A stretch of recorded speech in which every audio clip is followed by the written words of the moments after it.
예, 오늘 우리 오신 이 강사님은요, 제가 정말 존경하고 또 사랑하는 분이십니다. 한번 모시려고 했는데 거리가 너무 안 맞고 지방에 계셨기 때문에 별로였는데 지난 연말에 은퇴하셨거든요. 그래서 오늘 시간을 이렇게 내주셨습니다. 김상수 목사님은 아버지 같은 분이고요.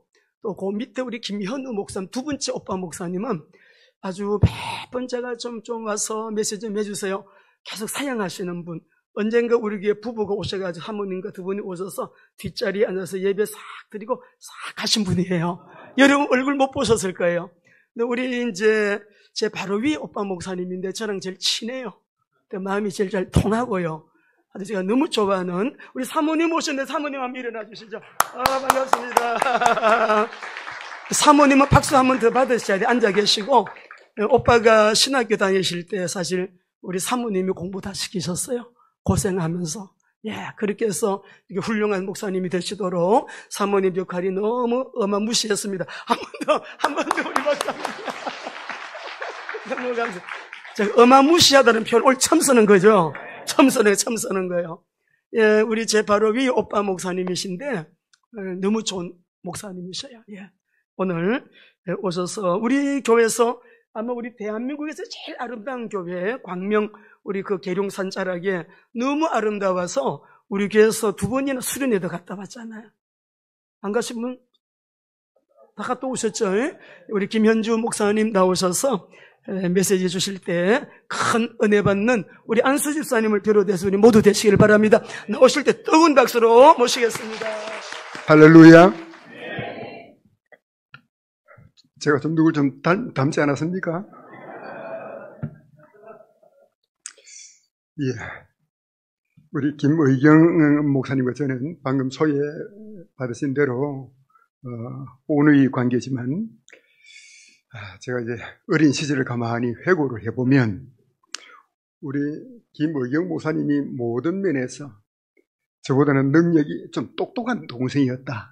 그렇게 지금 회상이 됩니다. 구슬치기를 했다. 그러면 제가 항상 잃는 거예요. 오빠 구슬을 혼자 다 따가버려. 또 딱지치기를 한다. 딱지치기를 해도 또 다 따가버려요. 그래서 참 어떻게 해야 저 여동생한테 잃지 않느냐 이 문제를 저 혼자 고민했던 그런 시절이 있었습니다. 자, 근데 장성해서 이제 사역자가 되고 사역자가 된 후에도 그 흐름은 여전히 현재 진행형이에요. 저와는 비교할 수 없는 아주 능력 있는 그런 사역자가 되어 있는 것을 보면서 이제는 정말로 자랑스럽게 생각하는 그런 동생이 되었습니다. 자, 오늘 우리 설교학 박사님도 앉아 계시는데 제가 오늘 번지를 잘못 찾은 것 같아요. 아무리 봐도. 자, 그래도 하나님께서 주시는 은혜가 있다 생각을 하고 자, 오늘 우리 안수집사회 헌신예배 강사로 저를 불러주셔서 대단히 감사를 드립니다. 여러분, 우리 하나님은 오늘도 말씀하시는 하나님이십니다. 첫째는 기록된 말씀을 통해서 우리에게 말씀하십니다. 하나님의 사랑에 대해서 또 구원의 방편에 대해서 그리고 믿음으로 구원을 받은 성도들의 생활의 원리를 말씀을 통해서 우리에게 말씀하고 계십니다. 그래서 이것을 우리는 특별 계시다라고 말합니다. 두 번째는 일반 계시를 통해서 말씀하시는 하나님이십니다. 먼저 자연을 통해서 말씀하시는 분이에요. 봄, 여름, 가을, 겨울의 변화를 통해서 심을 때가 있으면 뽑을 때가 있고 또 날 때가 있으면 죽을 때가 있다는 이 진리를 말씀하고 있습니다. 그리고 콩 심은 데 콩 나고 팥 심은 데 팥이 남을 가르칩니다. 뿐만 아니라 집마다 지은 이가 있으니 온 천하 만물을 지으신 이는 우리 하나님이심을 보여주고 있습니다. 뿐만 아닙니다. 우리 하나님은 오늘 저와 여러분들의 크고 작은 사건들을 통해서도 말씀하시는 하나님이십니다. 여러분, 신앙 세계 속에는 우연이란 없습니다. 하나님의 섭리만 있는 줄 믿으시기 바랍니다.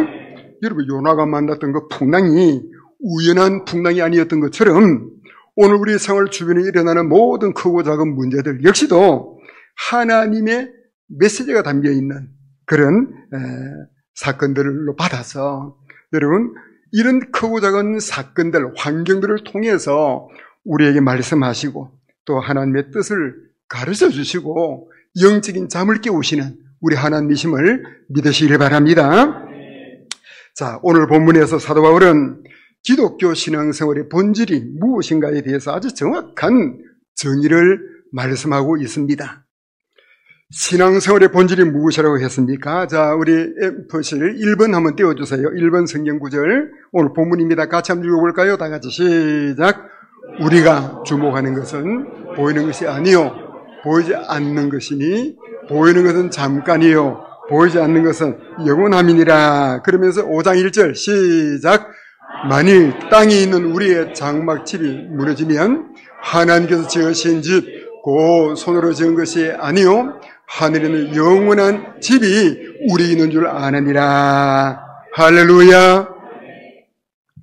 철로육정이라고 하는 책이 있습니다. 이 책은 성경담으로 많이 읽혀지고 있는 기독교 고전에 속하는 책입니다. 이 책은 목사요 저술가였던 존 버년이 영국 국교회 핍박으로 12년 동안 감옥에 갇혀 있으면서 저술한 책으로서 우리 기독교 신앙이 어떤 것인가 하는 것을 아주 우리에게 감명하게 잘 말해주고 있습니다.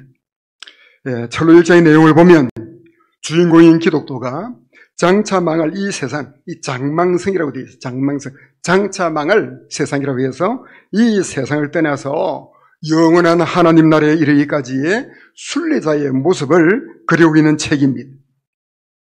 거기 보면 존 버년이 그가 갇힌 감옥에서 잠을 자다가 꿈을 꾸게 됩니다. 어떤 꿈이냐면 그 꿈의 내용이 이렇습니다.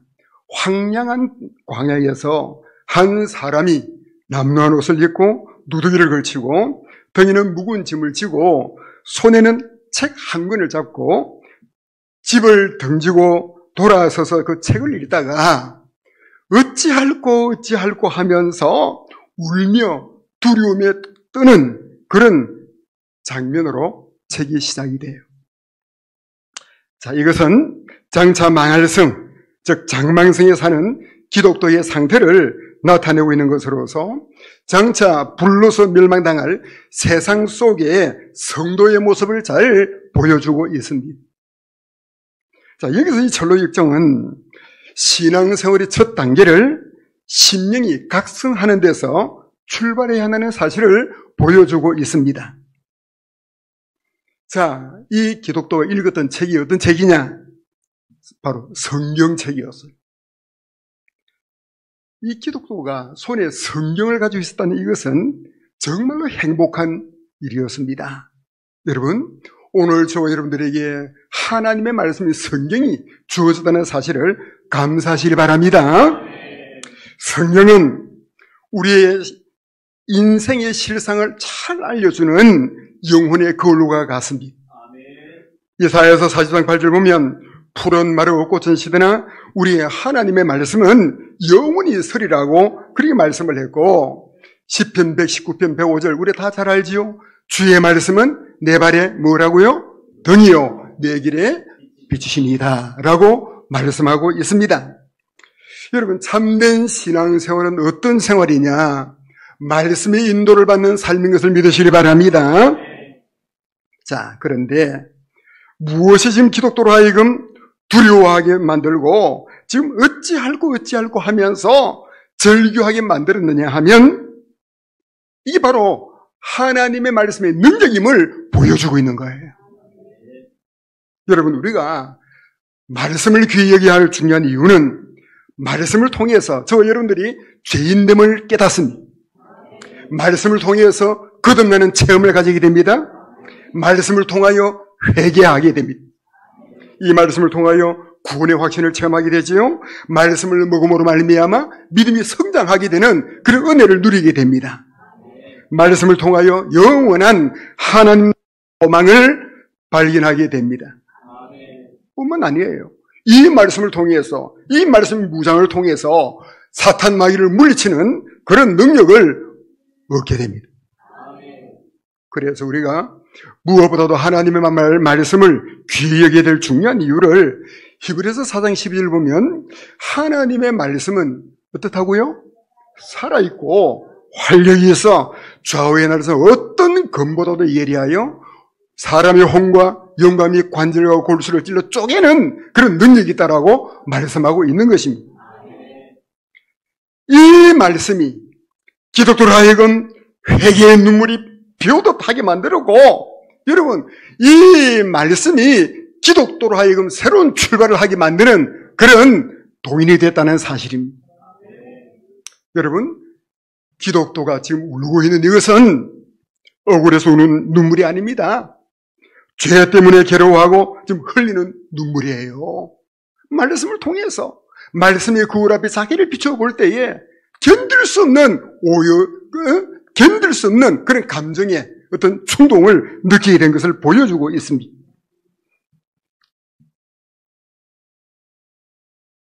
죄 때문에 괴로워하고 흘리는 눈물은 복된 눈물임을 믿으시기 바랍니다. 다윗은 우리아의 아내 바세바를 범한 후에 나단 선지자의 책망을 받고 통회의 눈물이 요가 젖을 정도로 그렇게 요를 적시고 침상을 띄웠다라고 기록을 하고 있습니다. 예수님을 마음속에 구절히 인교하고 하나님의 자녀가 된 자라고 한다면 누구나가 이런 신령한 눈물을 경험한 자라고 할 수 있어요. 이런 신령한 눈물이 있는 성도 되시기를 주님의 이름으로 축원합니다. 하나님의 사랑과 구원의 은총에 대한 감사의 눈물, 회개의 눈물 같은 신령한 눈물을 경험한 성도가 복 있는 사람입니다. 오늘 우리 안수집사회 헌신 예배로 모였는데, 여러분 우리가 교회를 섬기잖아요. 우리가 예수 믿고 하나님의 자녀가 되고 나면 그 교회를 섬기게 되는데, 모든 헌신과 봉사의 출발점이 무엇이냐면 하나님의 사랑과 구원의 은총에 대한 감격에서 출발해야 함을 믿으시기 바랍니다. 이게 바로 돼야 교회를 섬길 때 시험 들지 않는 거예요.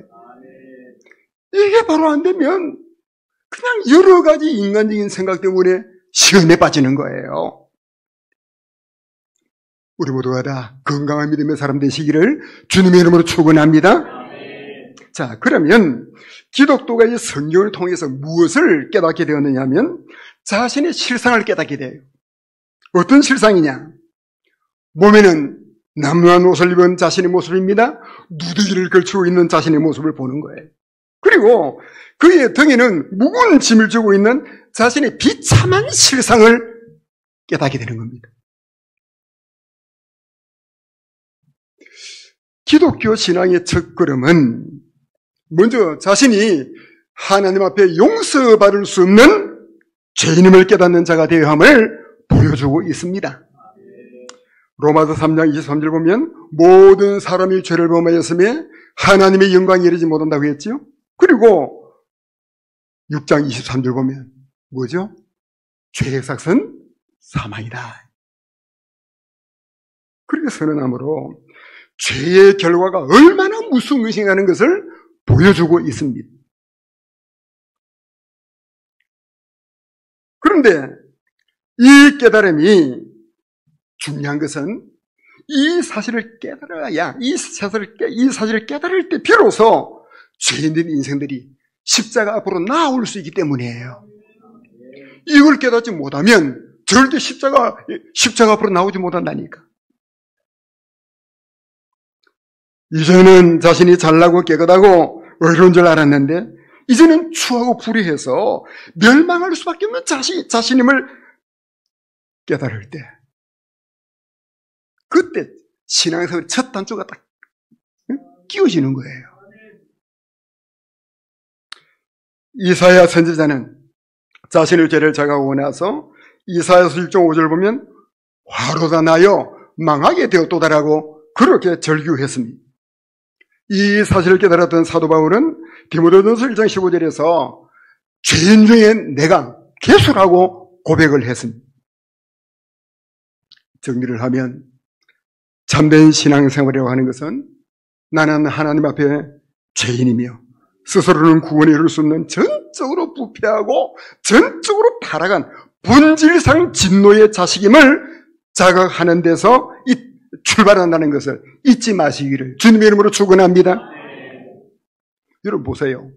집을 나갔던 당자가 자신의 비참한 모습을 자각하지 못했다면 아버지께로 돌아왔을까요? 못 돌아왔을까요? 못 돌아오는 거예요. 돼지 마구가 좋다고 거기 그냥 주저앉아 있는 한 돌아오지 않는 거예요. 그러나 자신의 비참한 실상을 깨달았을 때에 그리고 아버지의 사랑을 그가 회고하게 되면서 일어나 집으로 돌아가는 결단을 하게 되는 겁니다. 하나님은 오늘도 우리가 자신의 죄를 자각하고 회개함으로 돌아오면 7번씩 7번이라도 용서하시고 용납하시는 하나님이심을 믿으시기 바랍니다. 사람이 망하는 것은 죄를 많이 지어서 망하는 게 아닙니다. 죄를 많이 지어놓고도 끝까지 회개하지 않기 때문에 망하는 거예요. 그런데 이 철로역정을 읽어보면 기독도가 아주 남루한 옷을 입고 누더기를 걸치고 있는 장면이 나와요. 그러면 지금 현재 이 기독도가 입고 있는 남루한 옷과 누더기는 무엇을 말하는 거냐? 우리의 의를 말하는 거예요. 이게 무슨 말이냐면 자기의 노력으로 자신의 공로로 구원을 얻겠다라고 몸부림치는 인생의 모습을 말하는 겁니다. 여러분, 오늘 우리가 구원 얻기 위해서 노력하는 어떤 모든 인간의 노력은 하나님 앞에서는 더러운 의복과 같은 것이라고 말씀한단 말이에요. 이사야서 64장 6절을 보면 무릇 우리는 다 부정한 자 같아서 우리의 의는 다 더러운 옷과 같으며 그랬어요. 우리의 의는 다 더러운 옷과 같은 것이라고. 인간의 우리가 아무리 우리가 공로를 쌓는다고 노력한다 할지라도 하나님 앞에서는 여기 다 더러운 옷과 같은 것이라고 그렇게 성경은 말씀을 하고 있습니다. 구원은 하나님의 은혜로 받는 하나님의 선물임을 믿으시기 바랍니다. 에베소 2장 8절 한번 띄워보시겠어요? 다 잘 아시는 내용이지만 한번 읽어봅시다. 시작. 너희는 그 은혜에 의하여 믿음으로 말미암아 구원을 받았으니 이것은 너희에게서 난 것이 아니요 하나님의 선물이라. 자, 너희는 그 은혜에 의하여 믿음으로 말미암아 구원을 받았다고 했단 말이죠. 그 역시 말하는 믿음은 어떤 믿음이냐? 이런 믿음도 종류가 많거든요. 이적적인 믿음도 있고 형식적인 믿음도 있고 뭐 여러 가지 종류의 지식적인 믿음도 있고 다양한 종류의 믿음들이 있는데 오늘 저와 여러분을 구원에 이르게 하는 믿음은 어떤 믿음이냐? 마음으로 믿는 진실된 믿음을 말하는 겁니다. 할렐루야. 그래서 우리가 항상 자신의 구원의 문제를 이야기할 때는 여러분, 내 믿음의 고백이 과연 하나님이 보실 때에 진실된 고백인지를 늘 점검을 해야 돼요. 너희가 믿음이 있는가? 너희 자신을 시험하고 너희 자신을 확증하라고 말씀했거든. 누구 한 이야기예요? 고린도 교인들 보고. 여러분, 고린도 교회가 어떤 교회입니까? 방언도 잘하죠. 예언도 잘하죠. 병 고치는 능력도 나타나죠. 온갖 은사가 꽃을 피웠던 그 교회 교인들을 보고 바울 사도가 한 이야기가 너희가 믿음이 있는가? 너희 자신을 시험을 하고 너희 자신을 확정하라? 너희에게 이런 믿음이 없으면 너희는 버림받은 자들임을 알아야 돼. 얼마나 두려운 이야기입니까?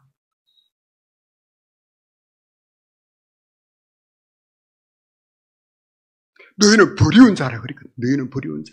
이런 믿음이 없이, 이런 믿음의 확신 속에 살지 못하는 자들은 버림받은 자들이라고 그렇게 경고하고 있단 말이에요. 로마서 10장 9절 보니까요. 네가 만일 내 입으로 예수를 주로 시인하며 또 하나님께서 그를 죽은 자 가운데서 살리신 것을 따라합시다. 네 마음에 믿으면 구원을 받으리라. 네 마음에 믿으면 구원을 받으리라. 자, 오늘 우리 모두 우리의 신앙 고백이 하나님 앞에 인정받는 진실된 신앙 고백의 주인공들 되시기를 주님으로 축원합니다. 자, 그러면 기독교의 등에 지금 무거운 짐은 뭘 말하느냐? 이것은 우리의 죄를 말하는 거예요. 유전자를 비롯해서 우리가 한평생 마음으로 지은 죄, 행동으로 지은 우리 모든 자범죄를 말하고 있습니다. 여러분, 기독도가 두려움에 떨며 절규했던 이유는 다른 거 아니에요. 죄로 인한 하나님의 심판이 얼마나 무서운가는 것을 깨달았기 때문이에요. 그래서 죄가 무거운 짐과 같은 것임을 말하고 있습니다.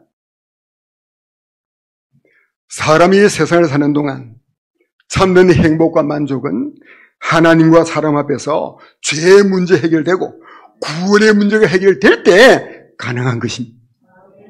마태복음 19장을 보면 부자 청년이 나오는데요. 그는 죄의 문제, 영생의 문제를 해결하지 않은 채로 살았기 때문에 많은 재물을 가지고도 평안이 없었습니다. 헤롯 임금을 보세요. 헤롯은 임금이라도 세례 요한을 죽인 죄가 항상 그를 불안과 두려움에 빠지게 만든 사실을 우리가 알 수가 있습니다. 그러므로 신앙생활을 잘 한다는 것은 죄에 대한 바른 자각을 가지고 예수님의 십자가의 보혈만이 나를 정결케 하는 능력임을 믿고 전부의 의지 없어서 손들고 믿으라고 주님의 품에 안기는 자가됨을 말하는 것입니다. 그 두 번째로 참된 신앙생활이라고 하는 것은 인생의 실상을 바로 아는 데서 출발한다는 것을 보여주고 있습니다. 철로역정에서 기독도가 황량한 광야에서 남루한 옷을 입고 누더기를 걸치고 등에는 무거운 짐을 지고 집을 떠나는 모습은 오늘 저와 여러분의 이 인생이 나그네의 인생임을 보여주고 있고, 여러분, 이 세상은 고생과 수고로 점철된 고해 같은 삶의 환경인 것을 우리에게 보여주고 있습니다. 그래서 이 세상은 그 어디에 가나 진정한 위로나 안식을 찾을 수 있는 허탄한 환경, 허탄한 세상인 것을 보여주고 있습니다. 다윗은 시편 39편 4절 7절 한번 띄워주시겠어요? 시편 39편 4절 7절 다 같이 읽습니다. 시작. 여호와여, 나의 종말고 유난히 언제까지 알게 하사 내가 나의 약함을 알게 하소서. 주께서 나의 나라를 손넓이만큼 되게 하시매 나의 일생이 주의 앞에는 없는 것 같사오니 사람마다 그 든든히 선 때도 진실로 허사뿐이니이다. 셀라. 진실로 각 사람은 그림자같이 다니고 헛된 일로 소란하며 재물을 쌓으나 누가 거둘는지 알지 못하나이다. 주여, 내가 무엇을 바라리요? 나의 소망은 주께 있나이다. 할렐루야. 설명할 필요가 없는 성경 구절이잖아. 여러분, 지난달 6월 15일 조선일보 신문을 보니까 인도의 자동차 부품 회사의 회장이 있는데, 이 회장이 영국에서 스포츠 경기를 하다가 벌이 한 마리 입에 들어가서 그냥 목구멍을 쏘았던 모양입니다.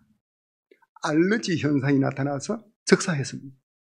그런데 그분이 남긴 재산이 얼마냐? 1조 6,330억. 아무도 안 놀리네요. 우리 비전교회 성민들 믿음이 막 그릇이 너무 커가지고 그거 막 끈껍밖에 안 되는 것으로 보이는 모양이지. 재산이 1조 6,330억을 남기고 죽었다니까. 저렇게 돼야지. 와, 응? 그 사람의 생각이 나는 이제 성공자야, 나는 든든히 선자야, 그렇게 생각하지 않았겠어요? 그런데 성경은 사람마다 그 듣는 이 선 때도 진실로 허사뿐이니이다라고 말씀하고 있는 거예요. 진실로 각 사람은 그림자같이 다니고 헛된 일에 분유하며 재물을 쌓아나 누가 취할는지 알지 못하나이다라고 말씀하고 있습니다. 따라합시다. 주여, 내가 무엇을 바라리요? 나의 소망은 주께 있나이다. 할렐루야. 오래전 이야기입니다. 우리 교단 장로님이신데요, 병원장으로 계시던 분이 있었습니다. 진해에서 병원을 운영하시는 분이었는데, 이번에 서울대학교 의과대학을 졸업을 하고 저 지방 진해에서 병원을 개업했습니다. 그 병원이 얼마나 잘 됐든지 하루에도 막 300명, 500명 줄을 서는 거예요. 환자들을 감당할 수 없는 상황이 되었습니다. 병원이 너무 잘 되다 보니까 이제 좀 재력도 생겼고, 그 당시에 암 진료를 위한 최첨단 기기를 도입하게 됩니다. 그래서 그 기기를 도입하고 난 다음에 제일 먼저 자기 몸을 테스트를 하게 됐어요. 자기 건강 상태를 테스트한다고 테스트를 했는데, 불사, 자기 몸이 위암에 걸린 걸 알게 됐습니다. 충격받았습니다. 그래서 서울대학교 의사님을 찾아가서 당시에 가장 암 수술을 잘한다는 교수님을 통해서 수술을 받았지만은 회복되지 못하고 젊은 나이에 세상을 떠나게 된 안타까운 일이 있었습니다. 제가 전도사 시절 저 경북 구미 지역에서 시골 교회를 섬겼는데, 그 교회 출신으로 대구로 이사를 가가지고 장로가 돼서 중학교 교사로 생활하는 한 가정이 있었습니다. 아주 건강하고 인동장씨였거든요. 아주 성격이 쾌활하고 활달하신 분이었는데, 수년이 지난 다음 교회 행사에 있어서 초청을 받아 갔었습니다. 갔더니 거기 와 계셔요. 그런데 보니까 과거에 제가 알고 있던 장로님이 아니라 몸은 수축해 있고 표정은 완전히 생기를 잃어버린 기가 빠진 모습의 장로님을 보게 됐습니다. 그래서 제가 주변 사람들이 물었어요. 왜? 저 장로님이 무슨 문제가 있습니까? 했더니 그분이 이제 친척이 사촌지간이기 때문에 소개해 주는 거예요. 목사님, 장 장로가 큰아들 있지 않았어요? 큰아들, 남배교다, 남매인데 큰아들이 경북대학교 의과대학을 졸업을 하고 전문의가 됐습니다. 전문의 자격을 딴 다음 경북대학병원에 이제 거기에 취직을 했는데, 병원에 취업을 한 지 17일 만에 돌연사를 했다는 거예요. 30세 안팎의 젊은 아들이 갑자기 죽어버린 겁니다. 여러분, 입장을 바꿔놓고 생각하세요. 그 충격이 얼마나 컸겠습니까? 이 장로님이 완전히 실성한 사람이라, 내가 보니까 실성한 사람처럼 돼 있더라니까. 이것이 인생입니다. 그러므로 매사에 겸손하시기를 주님의 이름으로 축원합니다. 여러분, 신앙생활이 무엇입니까? 영원한 세계를 소망하며 준비하는 생활이 기독교 신앙의 본질입니다. 오늘 말씀 1번 본문 다시 한번 띄워주세요. 1번. 자, 다 같이 큰 소리 다시 읽습니다. 시작. 우리가 주목하는 것은 보이는 것이 아니요 보이지 않는 것이니, 보이는 것은 잠깐이요 보이지 않는 것은 영원함이라. 만일 땅에 있는 우리의 장막 집이 무너지면 하나님께서 지으신 집 곧 손으로 지은 것이 아니요 하늘에 있는 영원한 집이 우리에게 있는 줄 아느니라. 이게 기독교 신앙의 궁극적인 목적입니다. 땅 위에서 성공하고 잘 먹고 잘 살기 위해서 나오는 것이 아니고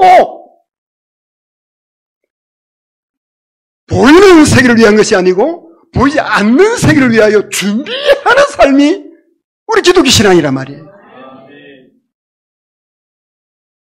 지난번 무한에서 일어난 제주항공기 사고를 보세요.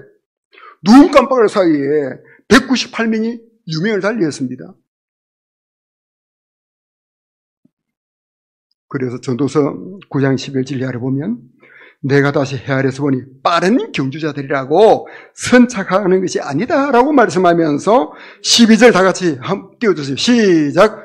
분명히 사람은 자기의 시기도 알지 못하나니 물고기들이 재난의 그물에 걸리고 새들이 올무에 걸림 같이 인생들도 재앙의 날이 그들에게 홀린이 임하면 거기에 걸리느니라. 얼마나 실감나는 말씀입니까? 얼마나 실감나는 말씀입니까? 분명히 사람은 자기의 시기도 알지 못하나니 물고기들이 재난의 그물에 걸리고 새들이 올무에 걸림같이 인생들도 재앙의 날이 그들이 홀연히 임하면 거기에 걸린다. 성경은 너희는 내 일을 자랑하지 말라. 하루 동안에 무슨 일이 날는지 내가 알지 못한다라고 경고하고 있는 거예요. 우리가 히브리서 11장에 나오는 믿음의 선진들의 삶을 보면 그들 모두가 다 땅 위에서는 거부들로 살았던 자들입니다. 그러나 성경은 뭐라고 말씀하느냐? 그들 모두가 땅에서는 외국인과 나그네 같은 존재임을 증언하는 삶을 살았다고 말씀하는데 그 이유를 히브리서 11장 14절 이하를 보면 왜 그렇게 했느냐? 그들은 더 나은 본향을 사모했기 때문이라고 그렇게 말씀하면서 그 더 나은 본향은 어떤 본향? 하늘에 있는 본향이라고 말씀하고 있는 거예요. 지구상에 있는 본향이 아니고 고향이 아니고 더 나은 본향은 저 하늘에 있는 본향이라고 그렇게 말씀하고 있어요.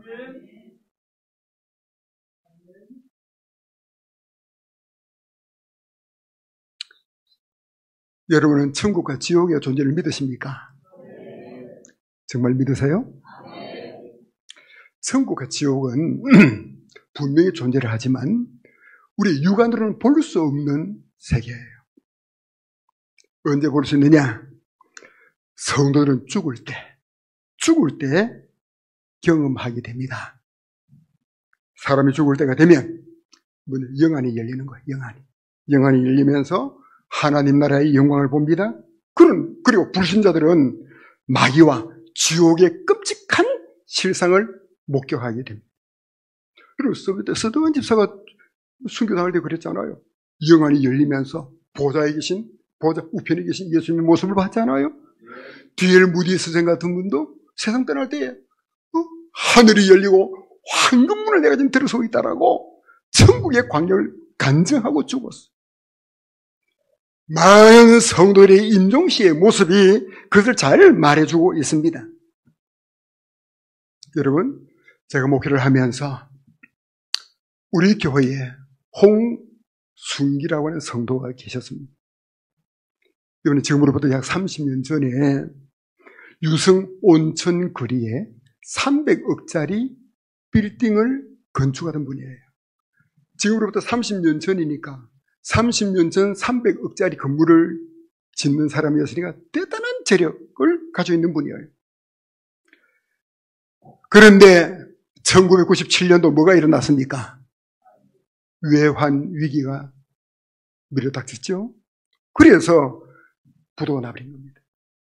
그 충격으로 말미암아 사람이 완전히 반신불수가 되어버렸어요.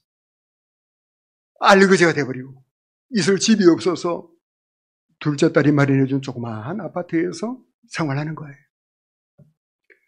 눈도 뒤집히고 입도 돌아가고 말을 제대로 할 수가 없어요. 그렇게 잘 나가던 사람이 한번 충격받아 버리니까 그냥 그렇게 돼버린 거예요. 이분이 우연히 유성거리에 나왔다가 누구를 만났느냐? 우리 교회 장로님 한 분이 과거에 대전에서는 손꼽히는 노름꾼, 5손가락 안에 드는 노름꾼으로 있다가 예수 믿고 변화받아 장로가 되고 신앙생활을 잘 하는 분이 있습니다. 그분을 만난 거예요. 이분하고 우리 장로님은 젊은 시절에 같이 같은 물에서 놀았던 동료예요. 그런데 몇십 년이 지난 다음에 우리 장로님을 만나보니까 놀랄 일은 사람이 변해 있거든. 너 아무개 아니야. 어떻게 된 거야 이게? 나 예수 믿어요. 나 교회 나가요. 어떤 교회 나가니? 광명교회 나가요. 우리 교회. 광명교회. 그래? 그러면 너를 변화시킨 그 교회가 어떤 교회인지 나를 좀 인도해다오. 그래서 여러분 아파트 단지들마다 주변에 교회들이 많잖아요. 송광이 계신 분인데 그 아파트 단지 옆에 대형 교회들이 여러 개 있어요. 그럼에도 불구하고 마을버스를 타고 완전히 반신부르수, 걸음도 우둔하고 완전히 그냥 환단데 우리 장로님을 변화시킨 그 교회를 찾아서 30분 동안 마을버스를 타고 우리 교회를 찾아오시는 거예요. 찾아와서 저와 더불어 성경 공부도 하고 믿음이 자라났습니다. 자, 우리 교회가 유성에 있다가 아름다운 전원 환경을 찾아서 한 20분 이상 가야 되는 외곽으로 교회를 옮겼습니다. 그러면 마을버스를 타고 30분 동안 와요. 또 유성에 와가지고 또다시 봉고를 갈아타고 우리 교회까지 한 20분 또 와야 돼요. 건강한 사람도 여러분 귀찮아할 그 거리, 그 환경을 비가 오나 눈이 오나 이분은 빠짐없이 참여하는 겁니다. 믿음이 쑥쑥 자라나기 시작하고 하나님의 사랑과 구원의 감격을 알게 됐습니다. 이분이 이제 돌아가시기 한 달 전쯤 이제 병세가 좀 악화되어가지고 교회를 못 나오시는 거예요. 자, 그래서 주일마다 제가 가서 이제 신방을 하고 기도해드리고 그러면 이제 주일 되면 제가 오후에 신방을 올 거라 생각을 하고 이분이 목욕하고 옷 싹 갈아입고 여러분 주님 기다리듯이 사모하는 마음으로 목사를 기다리는 거예요. 이분이 돌아가시기 전 한 달 전부터는 물도 제대로 마시지 못해요. 물도. 그래서 물을 숟가락으로 떠먹는 그런 신세가 되다 보니까 피골이 상접해서 완전히 살아있는 송장이라. 그런데 마지막 주간입니다. 마지막 주일날 자, 예배를 마치고 제가 신방을 가야 되는데 노회일 때문인지 제가 좀 그때 무슨 일인지 신방을 못 갔단 말이에요. 이분이 목사를 기다리다가 눈이 빠지라 기다리다가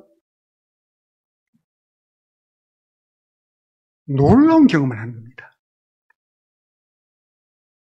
피골이 상접해서 누워서 꼼짝 못하던 사람이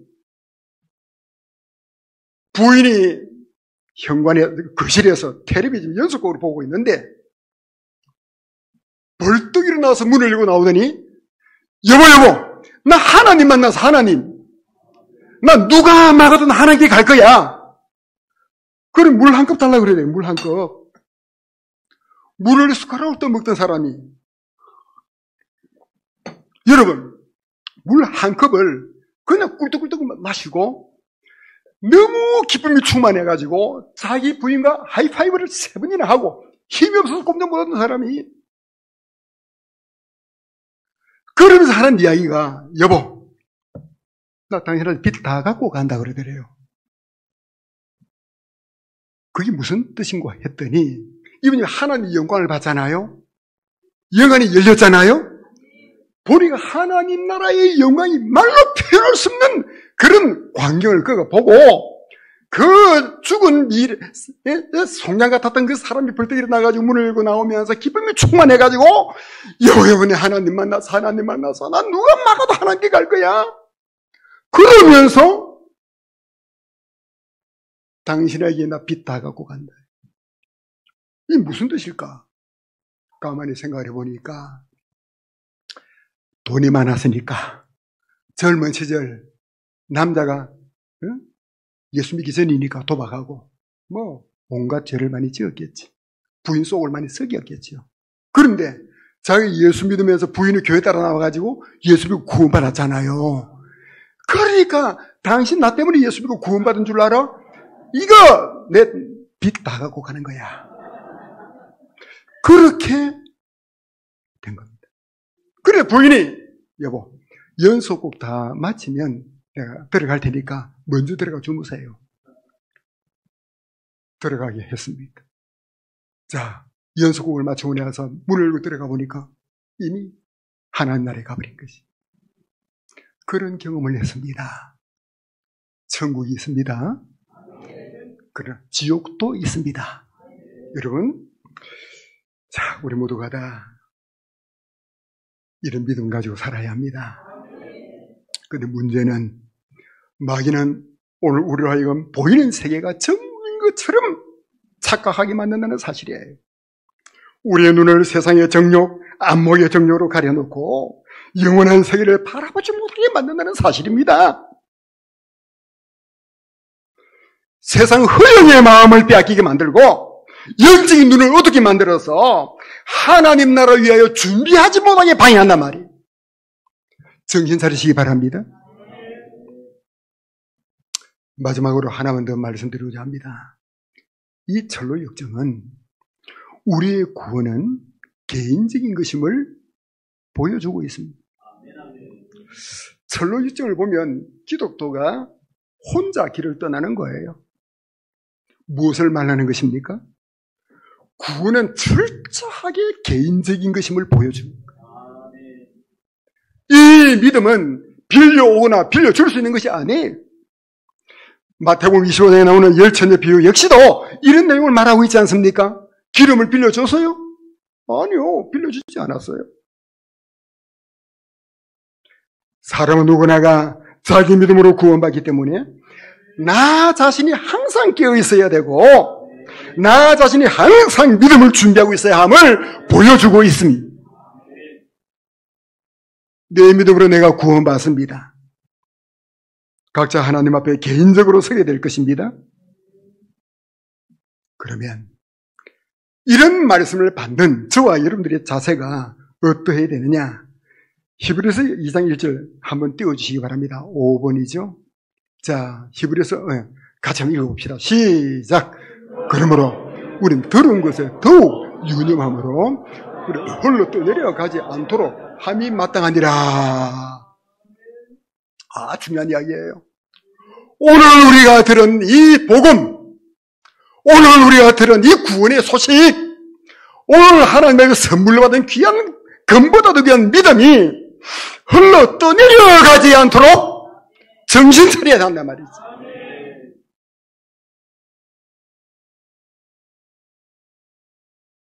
3절을 볼까요? 히브리서 2장 3절 다시 한번 띄워주세요. 시작. 우리가 이같이 큰 구원을 등한히 여기면 어찌 그 보응을 피하리요? 됐습니다. 오늘 우리가 받은 구원은 보통 구원이 아닙니다. 큰 구원, 말로 표현할 수 없는 큰 구원을 우리가 선물로 받았는데 이 큰 구원을 어떻게 여기면? 등한히 여기면 그 결과가 어떻게 되겠느냐? 응? 어찌 그 보응을 피할 수 있겠느냐?